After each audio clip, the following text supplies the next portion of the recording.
Hello everyone, welcome to Zamal's Academy. Today we are going to hear how Mardia introduces herself.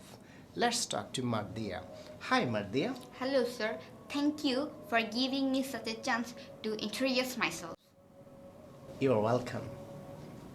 My name is Mardia Uddin and I'm 12 years old. I'm a student of class 7 in Niyaz Muhammad High School. I study spoken English in Jamal's Academy. I enjoy learning new things, especially in maths and science. I'm extremely interested in technology. I also love to read about the latest innovations.